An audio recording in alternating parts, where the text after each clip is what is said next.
नमस्कार मंडळी, WFH म्हणजेच वर्क फ्रॉम होम ॲट कामतमधून मी रश्मी कामत तुमचं सर्वांचं हार्दिक स्वागत करते. आणि आज मी तुमच्यासाठी घेऊन आली आहे बोंबलाची एक खास रेसिपी, बोंबलाची भुर्जी. तर चला रेसिपी चालू करूया. मी कढईत तेल ठेवलं आहे आणि गॅस चालू केला आहे. तेल मी तापत ठेवलं आहे. आता तेल गरम झालं की त्याच्यात मी आतमध्ये घालेन बारीक चिरलेला कांदा. आता ह्या रेसिपीमध्ये मी जे साहित्य दिलेलं आहे त्याचं प्रमाण मी खाली डिस्क्रिप्शन बॉक्समध्ये दिलेले आहे, तिकडे जाऊन तुम्ही कृपया चेक करावे. तर चला तेल तापलं तर बघूया. तेल आपलं साधारण तापलेलं आहे. आता मी ह्याच्यात घालते बारीक चिरलेला कांदा आणि तो चांगला स्टर करूया. असा मस्त आपण कांदा मऊ होईपर्यंत मस्त असा स्टर करूया. तर कांदा मस्त सॉफ्ट झालेला आहे. आता मी ह्याच्यामध्ये घालते बारीक चिरलेला टोमॅटो आणि मस्त आपण हे फ्राय करूया. टोमॅटो आणि कांदा मऊ होईपर्यंत आपण हे चांगलं हलवून घेऊया. असं मस्त फ्राय करूया. तर तुम्ही बघू शकता कांदा टोमॅटो मस्त फ्राय झालेला आहे. आता आपण ह्याच्यामध्ये घालूया आलं आणि लसणाचा ठेचा आणि हे मस्त आपण फ्राय करून घेऊया. जोपर्यंत आला लसणीचा कच्चा वास जात नाही तोपर्यंत आपण ते मस्त फ्राय करून घेऊया. आलं लसूणही मस्त फ्राय झालेला आहे. आता ह्याच्यामध्ये घालूया हळद. फ्राय करूया. आता घालूया गरम मसाला.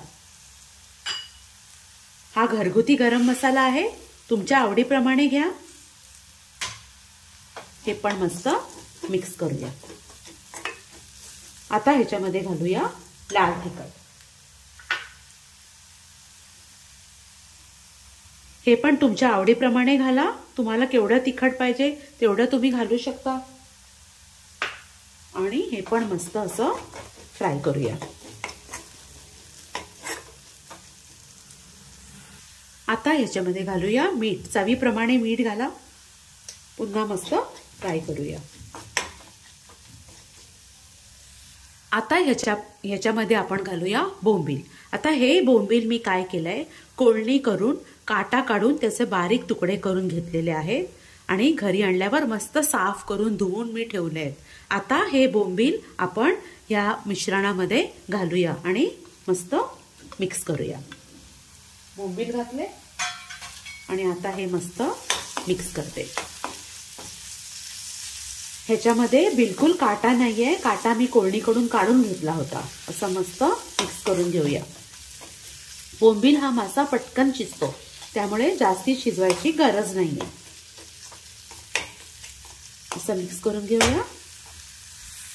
ह्याच्यामध्ये आपण थोडंसं पाणी घालूया, म्हणजे हा सगळा मसाला बोंबलाला मस्त लागेल. आणि असं सगळं मिक्स करून घेऊया. थोडीशी चटपटीत अशी चव येण्यासाठी ह्याच्यामध्ये आपण कोकम घालूया आणि चांगलं मिक्स करूया. शेवटी ह्याच्यामध्ये जाईल हिरवीगार कोथिंबीर. कोथिंबीर घालून मस्त मिक्स करून घेऊया. आणि आपली ही बोंबलाची रेसिपी तयार आहे. मस्त चटपटी तिखट आंबट खारट अशी बोंबलाची रेसिपी तयार आहे. आणि मी बोंबलाची भुर्जी सर्व केलेली आहे. तर तुम्हाला जर माझी रेसिपी आवडली असेल तर माझ्या चॅनलला सबस्क्राईब करा, लाईक करा आणि जास्तीत जास्त शेअर करा. धन्यवाद. Thank you for watching.